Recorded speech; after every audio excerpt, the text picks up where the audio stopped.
সুপ্রিয় দর্শক, আসসালামু আলাইকুম। সবাইকে স্বাগত জানাচ্ছি আজকের গুরুত্বপূর্ণ সংবাদে।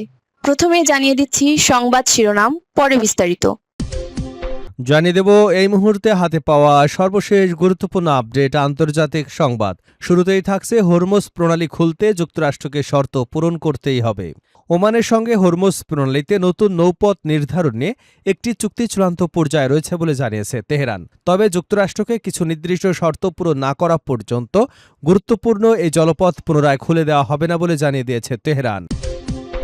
এবারে জানাবো ট্রাম্পের সঙ্গে খুব বিপজ্জনক খেলা খেলছে নেতানিয়াহু, আল জাজিরার বিশ্লেষণ। গাজা চুক্তি প্রত্যাখ্যান করার মাধ্যমে ইসরায়েলি প্রধানমন্ত্রী বেনিয়ামিন নেতানিয়াহু মার্কিন যুক্তরাষ্ট্রের সমস্ত প্রচেষ্টাকে সম্পূর্ণভাবে ভেস্তে দিয়েছেন। মূল চুক্তিটি গত 31শে জুলাই মাত্র কয়েকদিন আগেই ঘোষণা করা হয়েছিল, আর হোয়াইট হাউসে এসব বিষয়ে ব্যাপক গুরুত্ব দেওয়া হয়েছিল। জানাবো 3 শক্তিশালী মুসলিম দেশের চুক্তি, ভারতের কপালে চিন্তার ভাঁজ। পাকিস্তান, সৌদি আরব ও তুরস্কের মধ্যে সামরিক চুক্তি ঘিরে আন্তর্জাতিক অঙ্গনে নতুন আলোচনা শুরু হয়েছে। মধ্যপ্রাচ্য ও ইউক্রেন সহ বিভিন্ন অঞ্চলে সংঘাত চলার সময় 3 মুসলিম দেশের এই সমঝোতা আঞ্চলিক নিরাপত্তার হিসেবেও নতুন পরিবর্তন আনতে পারে। বিশেষ করে পাকিস্তানের সামরিক সক্ষমতা ও আত্মবিশ্বাস বাড়ার পাশাপাশি ভারতকে নতুন করে সামরিক কৌশল সাজাতে হতে পারে।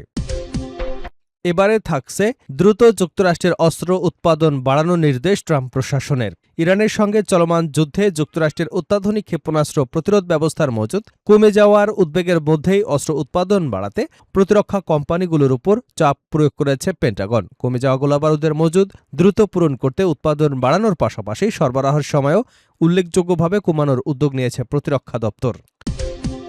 জানাবো ভয়ঙ্কর একটি দুঃসংবাদ। সৌদি আরবে ভয়াবহ অগ্নিকাণ্ডে 13 বাংলাদেশি প্রবাসী নিহত। সৌদি আরবে একটি সোফা তৈরির কারখানায় ভয়াবহ অগ্নিকাণ্ডে নওগাঁর আত্রাই উপজেলার 10 জন এবং নাটোরের নলডাঙ্গা উপজেলার 3 জন সহ মোট 13 জন বাংলাদেশির মর্মান্তিক মৃত্যু হয়েছে। তাদের মৃত্যুর বিষয়টি নিশ্চিত করেছে নওগাঁ জেলা প্রশাসন মোহাম্মদ সাইফুল ইসলাম। আমরা এই ভয়াবহ হত্যাকাণ্ডে শোক সন্তপ্ত পরিবারের প্রতি গভীর সমবেদনা জ্ঞাপন করছি। এবং সর্বশেষ জানাবো নির্বাচনে জয়ের আশায় গাজা পরিকল্পনা প্রত্যাখ্যানের নাটক নেতানিয়াহুর। গাজা পরিকল্পনা নিয়ে নেতানিয়াহুর প্রত্যাখ্যান অক্টোবরে নির্বাচনের সঙ্গে সম্পর্কিত। ইসরায়েলি প্রধানমন্ত্রী গাজা পরিকল্পনা নিয়ে প্রকাশ্য প্রত্যাখ্যানের মূলত আসন্ন নির্বাচনের সঙ্গে জড়িত, এমনটাই মন্তব্য করেছেন নেতানিয়াহুর সাবেক সহযোগী মিচেল বারাক। খবর আল জাজিরার। এতক্ষণ শুনছিলেন সংবাদ শিরোনাম, এবার থাকছে পুরো সংবাদ। দর্শক, অনুরোধ থাকবে ভিডিওতে একটি লাইক দিন, কমেন্টস করে জানিয়ে দিন এই ভিডিওটি আপনি কোন জেলা থেকে দেখছেন এবং শুনছেন। হরমুজ প্রণালী খুলতে যুক্তরাষ্ট্রকে শর্ত পূরণ করতে হবে ইরান।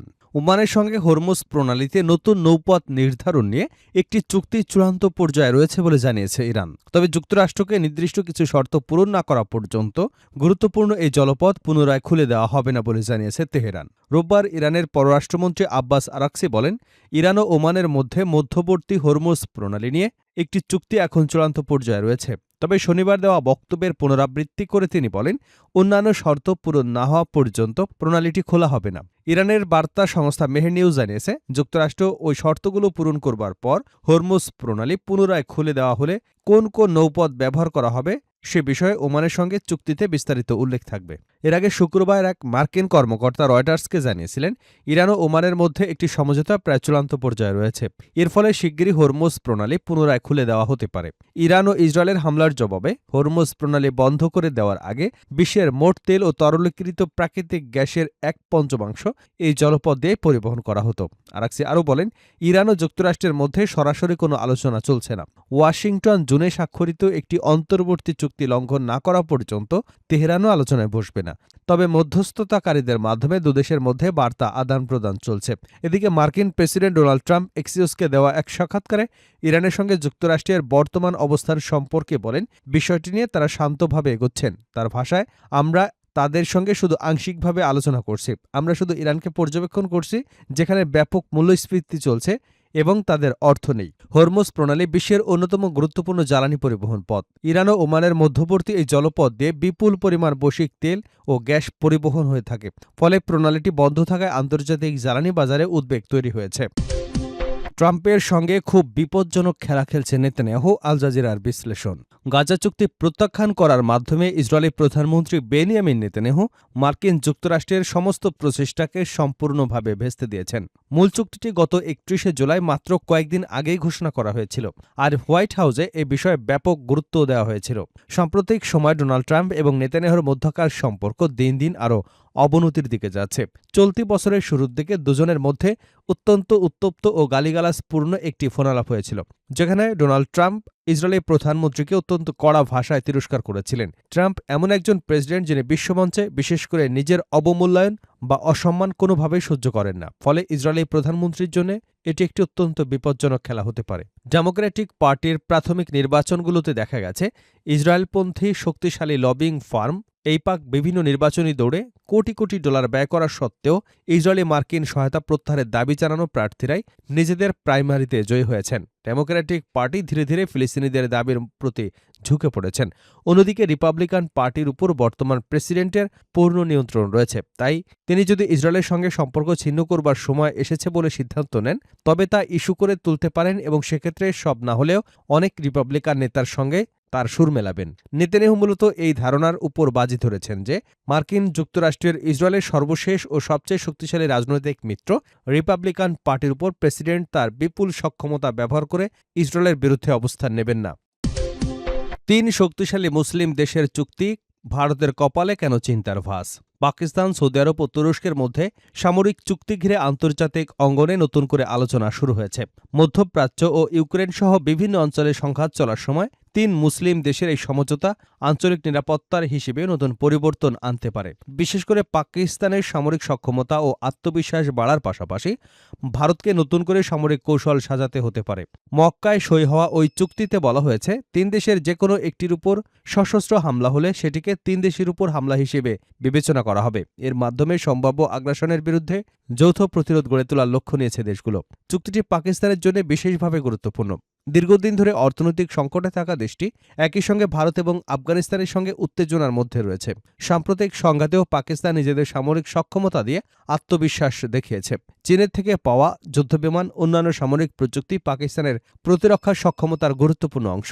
এখন তুরস্কের প্রযুক্তি এবং প্রতিরক্ষা সহযোগিতা যুক্ত হলে দেশটির সামরিক শক্তি আরও বাড়তে পারে। অন্যদিকে সৌদি আরবের আর্থিক ও জ্বালানি সহায়তা পাকিস্তানের জন্য বড় সুবিধে হতে পারে। দ্রুত অস্ত্র কেনা ও সামরিক আধুনিকায়ন চালিয়ে যাবার ক্ষেত্রে সৌদির অর্থায়ন গুরুত্বপূর্ণ ভূমিকা রাখতে পারে। পাকিস্তান, তুরস্ক ও সৌদি জোটকে শুধু কূটনৈতিক সমঝোতা হিসেবে দেখলে এর পুরো গুরুত্ব বোঝা যাবে না। ভারতের সামরিক পরিকল্পনার উপরও এর সরাসরি প্রভাব পড়তে পারে। একদিকে পাকিস্তানের সামরিক সক্ষমতা বাড়তে পারে, অন্যদিকে ভারত পাকিস্তান সংঘাত শুরু হলে যুদ্ধ দ্রুত থামাতে আন্তর্জাতিক চাপ আরও বাড়তে পারে। এতে ভারতের হাতে সামরিক লক্ষ্য অর্জনের সময় কমে যেতে পারে। ভবিষ্যতে ভারত ও পাকিস্তানের সংঘাত দীর্ঘমেয়াদী যুদ্ধের বদলে স্বল্পমেয়াদী এবং রাজনৈতিকভাবে নিয়ন্ত্রিত সংঘাতে পরিণত হবার সম্ভাবনা রয়েছে। যুদ্ধ শুরু হবার সঙ্গে সঙ্গেই আন্তর্জাতিক মহল সংঘাত বন্ধে কূটনৈতিক তৎপরতা শুরু করতে পারে। এ ধরনের পরিস্থিতি ভারতের জন্য চ্যালেঞ্জ তৈরি করবে, কারণ সামরিক অভিযানে নির্দিষ্ট লক্ষ্য অর্জনের জন্য প্রতিরক্ষের সক্ষমতা কমানো, সেই সুযোগ কাজে লাগানো, নিজেদের অবস্থান শক্ত করা এবং শেষ পর্যন্ত রাজনৈতিকভাবে গুরুত্বপূর্ণ ফল অর্জন, এসব করতে সময় প্রয়োজন। অন্যদিকে পাকিস্তানের কৌশল হতে পারে আঘাত সহ্য করে যুদ্ধবিরতি কার্যকর হওয়া পর্যন্ত টিকে থাকা। ফলে যুদ্ধের সময় কমে গেলে ভারতের তুলনায় পাকিস্তানের উপর তার প্রভাব কমতে পারে। ভারত ও পাকিস্তান এই দুই দেশের সঙ্গে সৌদি আরবের গুরুত্বপূর্ণ সম্পর্ক রয়েছে। ভারতের সঙ্গে দেশটির জ্বালানি, বিনিয়োগ এবং বাণিজ্যিক সম্পর্ক গভীর। একই সঙ্গে পাকিস্তানের সঙ্গে সৌদির প্রতিরক্ষা সহযোগিতা ও আর্থিক সম্পর্ক দীর্ঘদিনের। সৌদি আরবের অন্যতম স্বার্থ হল দীর্ঘমেয়াদী যুদ্ধ এড়ানো। দীর্ঘ সংঘাত, আঞ্চলিক অস্থিতিশীলতা, জ্বালানি বাজার এবং দেশটির ভীষণ 2030 পরিকল্পনার জন্য ঝুঁকি তৈরি করতে পারে। তবে নতুন চুক্তির পর সৌদি আরবের অবস্থানের একটি গুরুত্বপূর্ণ পরিবর্তন এসেছে। আগে ভারত পাকিস্তান উত্তেজনায় দেশটি তুলনামূলকভাবে নিরপেক্ষ তৃতীয় পক্ষ হিসেবে দেখা হতো। এখন তারা পাকিস্তানের আনুষ্ঠানিক প্রতিরক্ষার অংশ হল। ফলে পাকিস্তানের সামরিক নেতৃত্বের সঙ্গে সৌদি আরবের সরাসরি যোগাযোগ ও সহযোগিতার সুযোগ বাড়বে। একই সঙ্গে পাকিস্তান চুক্তির আওতায় সৌদির কাছ থেকে সহযোগিতা চাওয়ারও আরও শক্তিশালী ভিত্তি পাবে। দ্রুত যুক্তরাষ্ট্রের অস্ত্র উৎপাদন বাড়ানোর নির্দেশ ট্রাম্প প্রশাসনের।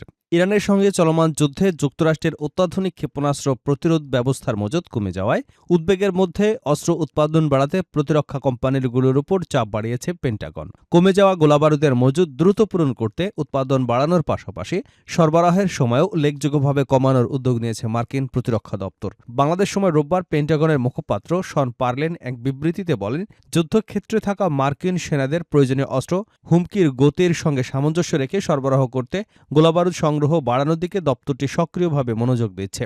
এক সপ্তাহে এই প্রক্রিয়া উল্লেখযোগ্যভাবে দ্রুত করার জন্য যে উদ্যোগ নেওয়া হয়েছে সেটিও তিনি নিশ্চিত করেন। তবে তার দাবি, এটি শুধু ৫ মাস ধরে চলা ইরান যুদ্ধের কারণে নেওয়া কোনো তাৎক্ষণিক পদক্ষেপ নয়, বরং এর অংশ হিসেবে আগে থেকেই চলমান বৃহত্তর সামরিক আধুনিকায়ন কার্যক্রমেরই একটি অংশ।